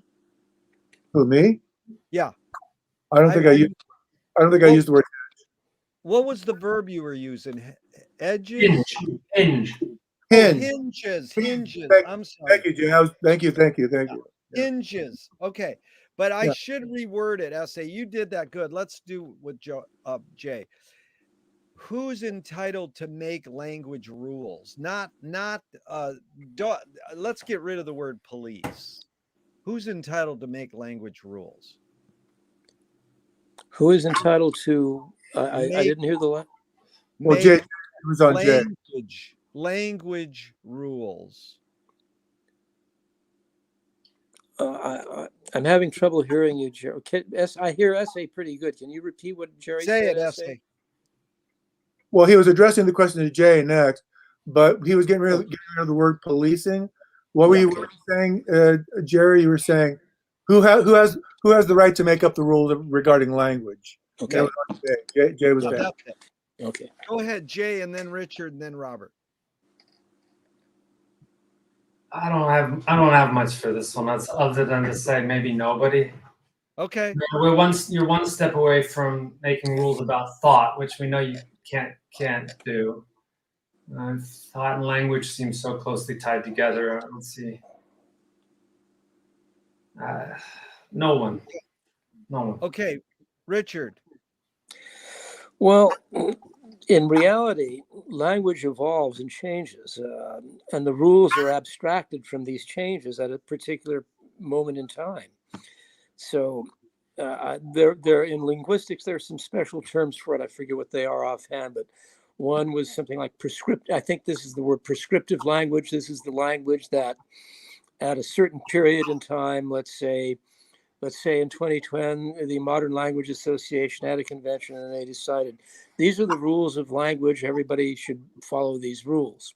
Well, these rules are extracted from language as it was being spoken in 2010. They are not eternal. You can go back to other returning to one of our earlier discussions about written language. We have Old English and Middle English written down, and the rules for those languages are not the rules for today. So basically, anybody who sets themselves up as saying these are the rules of how language should be is talking about an abstraction from how language is at a specific period, and it's going to change beyond that. New words, neologisms are going to arise, and then they will be used over and over again, and they won't be neologisms again. For example, I can actually remember when the term feedback entered the language. It was like around 1969. I was going to college. I was in my first year of college, and I was at this party of graduate students. I was renting a room from this graduate student and his wife. And this guy used the expression feedback, and everybody said, "What's that? What feedback? What do you mean?" So, well, that's an expression in Norbert Weiner's book, something or other. I forget the title of his book, but it was Norbert Weiner.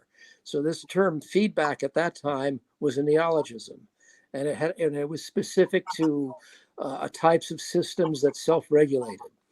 And then it became part of the language. So now everybody says feedback. We don't have to say, what does feedback mean? We know what it means. But it wasn't always part of the English language from eternity. So this changes in language happen, and people who set rules about them are abstracting from the present and saying, this is the way it was, this is the way it is now, and this is the way it always will be. Of course, it's not always going to be that way. Those rules will be transcended or broken or worked around. Can I comment on that? Yeah. Please. If language is a living organism, which I believe it is, then maybe you should phrase it, who has the right to assassinate language? Exactly. Good. Exactly. Okay. Also, it Rob, goes. I just want to add too that the rule makers then would be the speakers. It would seem, and whoever you can convince to believe that the word means what it means. You know, I listening to Richard, I'm reminded of like when the word bad became good. That's true. Someone decided that bad meant good, and enough people went along with it. And Wittgenstein says meaning is use, right? How you use a word is its meaning, right? So you get enough people to say, okay, fine, bad means good now. Then that they made the rules, didn't they? So would that be the consensus of the speaking public, or I guess it gets into bigger things. Who's wielding that power to say you can no longer say this word without paying some consequence, or if you want to be properly understood, you should know that from now on, bad means good.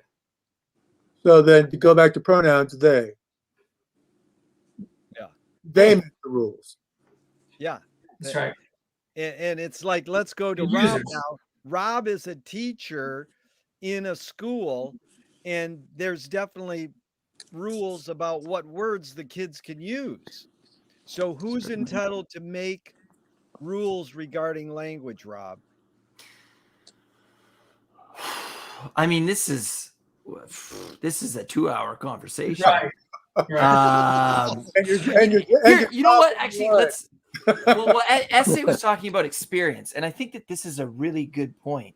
Is experience. You want to have an interesting observation of language in its living, breathing. Watch a young person and an old person have a conversation. For example, my grandmother, we'd be hanging out. I'd be like, "That's sick." She's like, "That. Why would you want it to be sick? That's awful, right?" This language that's what I'm saying is, what is the utility? Well, different groups have different utilities for different words, right? This goes back to the whole, from the English language is exactly that. All these different subsets have come together to create these agreed upon things that we say that, by the way, English in England is totally different from English in Canada. For example, the pejorative term for a homosexual male, the F word, in England started as a bundle of sticks, right? What I'm saying is that the history of words change over time, right? A good person to look at this is John McWhorter, the author, and he wrote about it in his book, 9 Nasty Words, and how words became, so horrible, like hell and damn. Why that was so bad? Well, because we didn't use written language during that period. It was predominantly oral language. So to damn something meant that you were damning it to God, that kind of idea. So who polices language? I think who's ever in control of Scrabble and what words are able to be used in Scrabble. Yeah.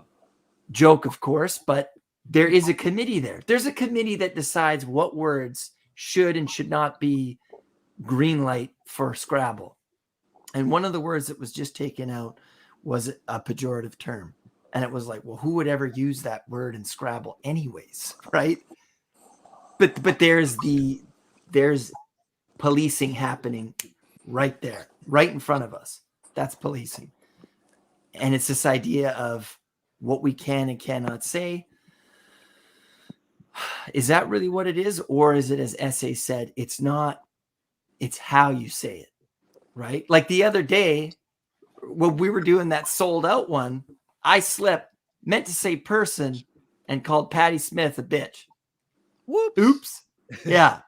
Total accident. That's not even what I meant to say. I was just like, I don't even know who this person is, but instead I used a different word. Anyways. So what did I do? I was like, oh man, that's not what I meant to say at all. And I apologized. Yeah. Right? What has happened to sincerity in this world? People make mistakes. Where's the playfulness? Yeah. Let people make mistakes. But are they genuine in their understanding? Are they trying to become better? Right? Let's make it like, is it destructive or is it constructive? That's my question from 100 yards back. And I'm just saying that I'm not perfect and I never will be. And I'm surprised that the thought police or language police hasn't erased me yet. It's good, Rob. Frank Zappa asked the question, who are the brain police? So he didn't say who they are. He just asked the question. So posing new questions. So we can wrap up if people are burnt out, but I'm interested if people want to go another 5 or 10 minutes, or you want to wrap up. You okay? Okay. Yeah, I'm fine. So here's Marshall McLuhan in 1957. He says it's misleading to suppose any basic difference between education and entertainment. This distinction merely relieves people of the responsibility of looking into the matter. It's like setting up the distinction between didactic and lyric poetry on the ground that one teaches and the other pleases. However, it's true that whatever pleases teaches more effectively. I find there's some irony with Marshall's statement because by studying art for 50 years, I found out that great art fucks your shit up and says, I can do that. But, we like art that cuddles us and makes us feel good. There's nothing wrong with that. Bertolt Brecht says, I don't want art to put me in a trance. I want it to activate me. And Auden, the other poet I like to quote, is saying the mystery of art is that we don't know it if it activates or pacifies us. So, this distinction between, like, how do you teach poetry? You literally, what does the poet do in America to make their living?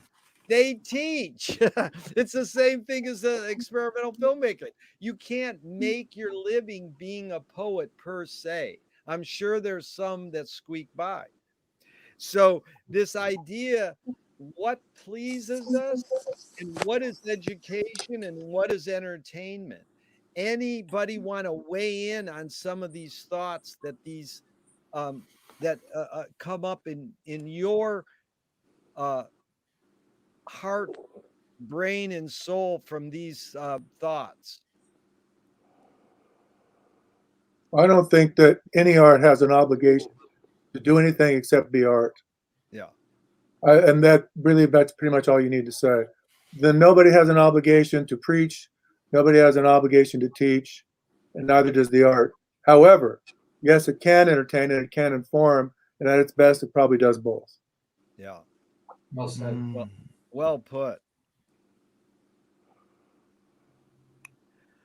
I want to hear Jay talk about McLuhan, though. I want to hear you rap about McLuhan a little bit. I'm really no, I really want to hear it. I really do. His relevance to the present. The thing that's been coming up the most for me lately with him is the figure ground dichotomy, and how often we lose the ground for the figure.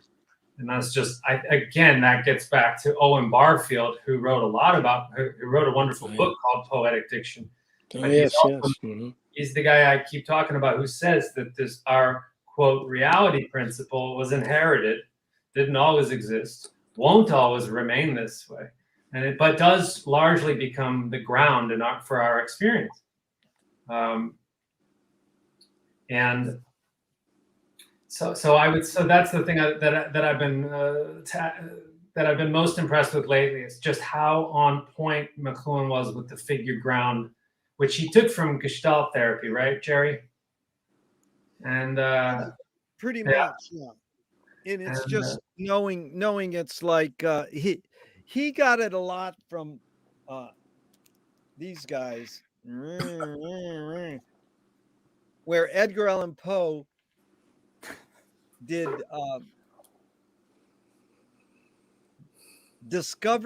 help discover the detective novel, which is reasoning backwards, which is effects precede causes.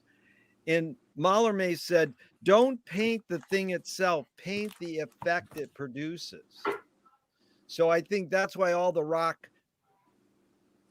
poets Patti Smith and Jim Morrison and Bob Dylan and Kurt Cobain will praise the symbolists as a major influence for them. And it's them realizing it's how I want to make you feel, not so much what words I'm going to use. So I'm after this, the ground, the environment that, what the question I think McLuhan was asking was, what are the hidden psychic effects of poetry?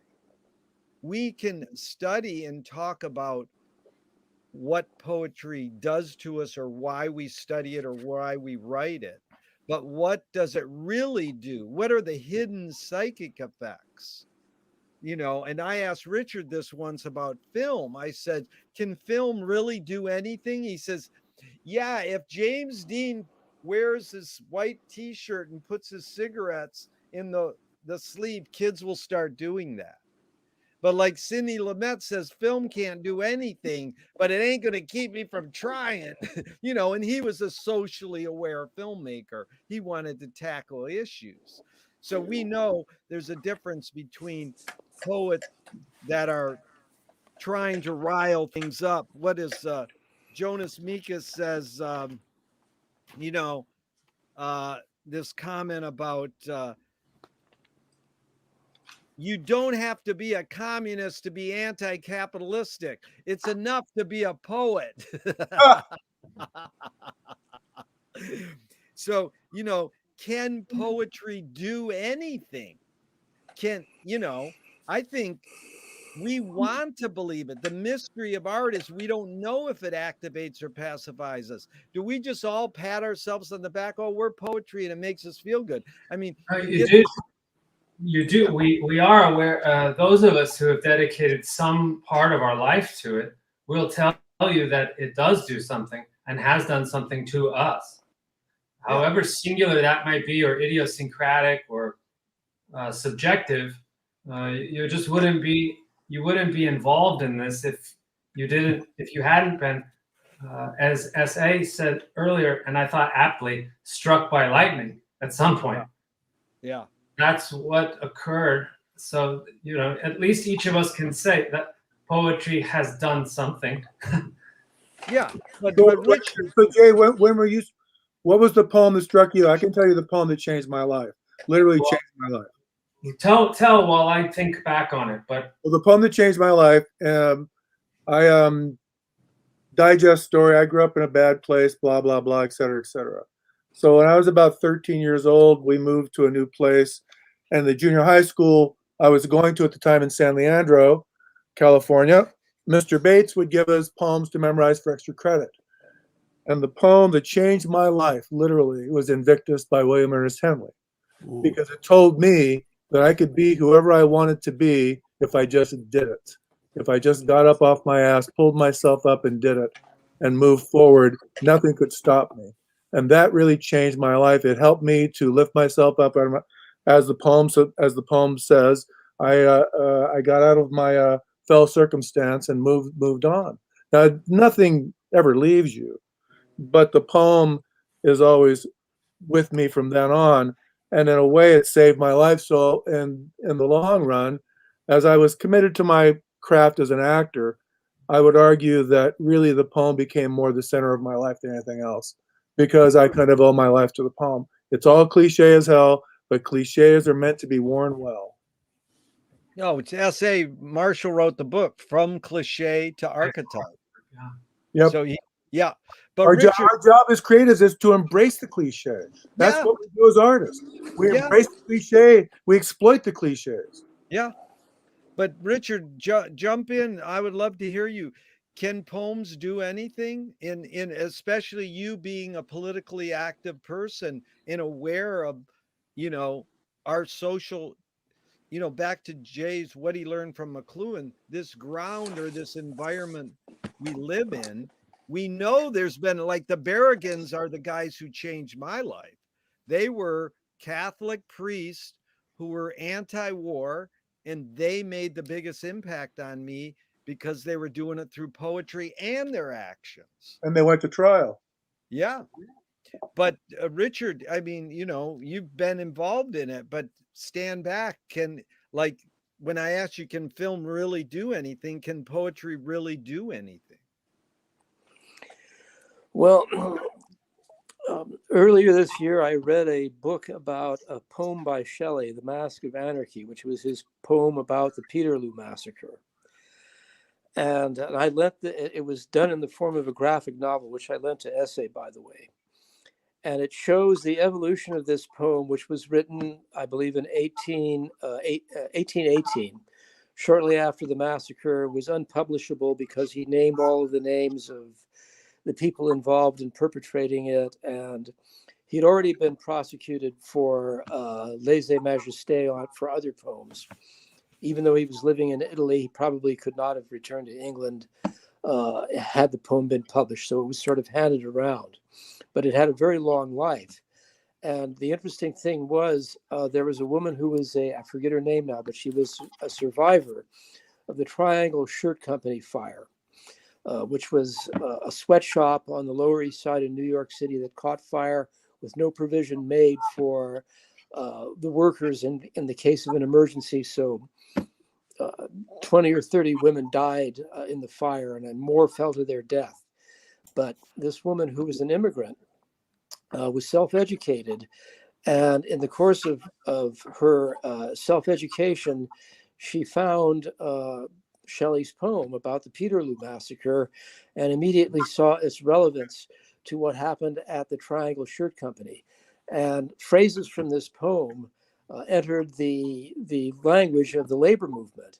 The poem itself was tremendously popular. And so like one of the phrases, they are few, you are many, which is repeated again and again and is often symbolized by a big fish chasing all these little fish. And then in the next panel, all of the little fish are chasing the big fish. So that was one of the lines that came from The Mask of Anarchy, the poem about the Peterloo Massacre. And then, of course, a lot of poetry has been used to rally the troops for specific reasons, or rather on specific occasions, some classic poems and new poems written for the occasion. Most famously, Allen Ginsberg has written poems to draw our attention to certain things, like Plutonian Ode, for example, is one poem. Sunflower. And there are, throughout its history, not just in English, there's a Japanese poet, Kiyozawa Manji, who wrote a number of poems about social conditions in Japan that energized people to address them. So yeah, poetry can make a difference societally, politically, whatever you want to call it. Sure, yeah. That's not its only function, but that's one of its functions. You're muted. Gentlemen, this has been truly enlightening. Let's go round robin with the final question. And anybody wants to say any comments, what question remains unresolved for you in regards to poetry? We'll start with you, Rob. And Rob, thanks for hosting us. Yeah, thanks, Rob. Thanks for getting me on.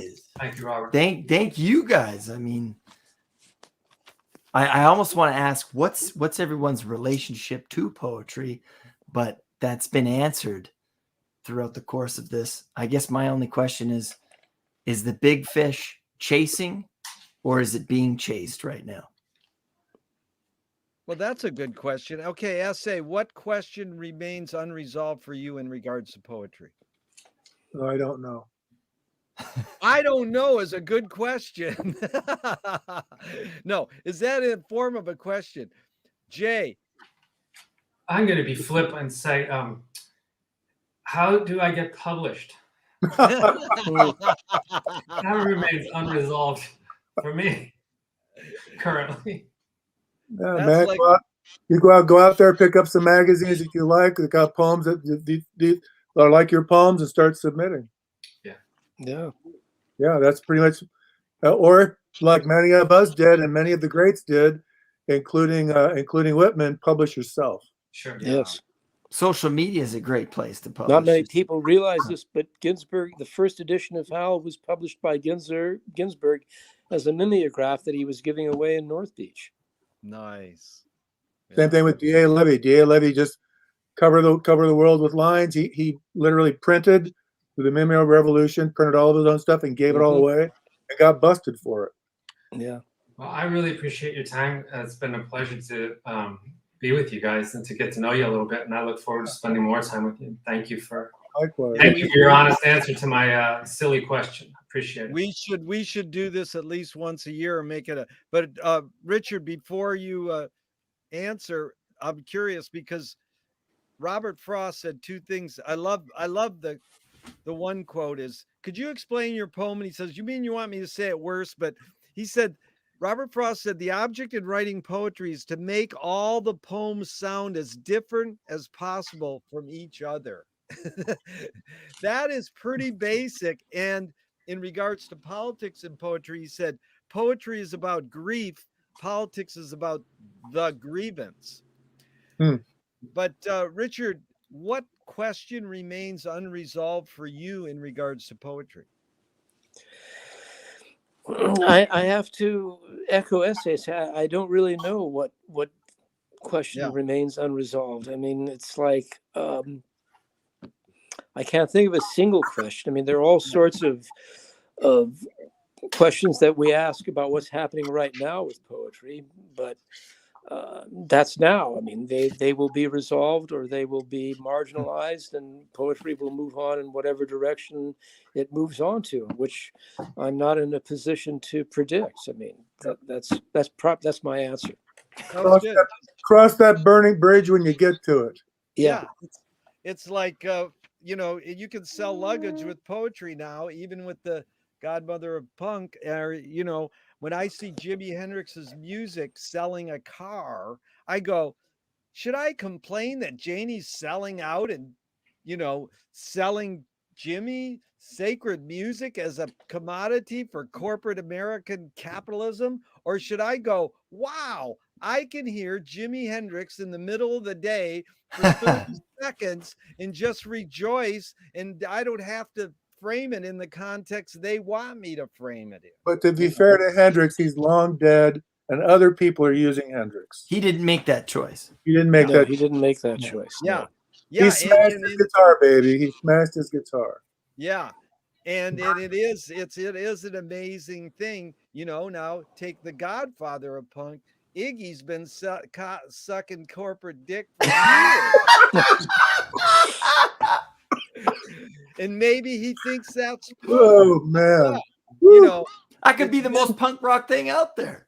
Yeah, it's been amazing to see, you know, and you got to admit Iggy's quite a poet. I just want to be your dog. But Jerry, the ultimate test of probably any single creative person is, when afforded the temptation, do you bite? Yeah. When the money's on the table and the G-man's looking at you. Not just money. It's not just money. There's lots of temptations. Yeah. Mm-hmm. And to remain true to what you believe is your possible motive or cause, well, that takes a lifetime to understand. Yeah.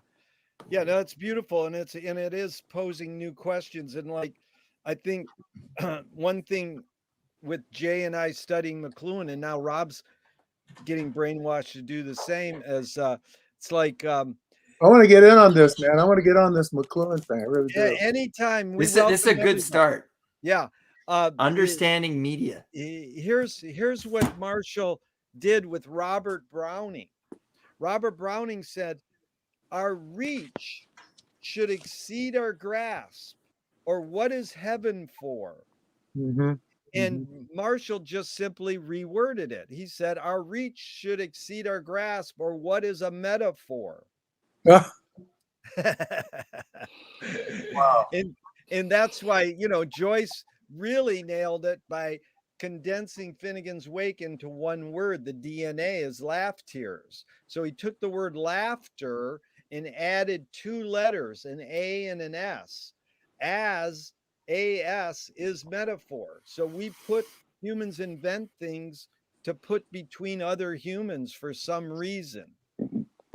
A metaphor or a pencil or a poem or a film or a Zoom, you know. And I will refer to the great jazz shaman, Lord Buckley. He said people are flowers, and it's sure been an honor to stroll in your garden today. So thank you all so much. Thank you. Thank you, Jerry. Robert. That's Richard. Thanks very much. Thank you guys.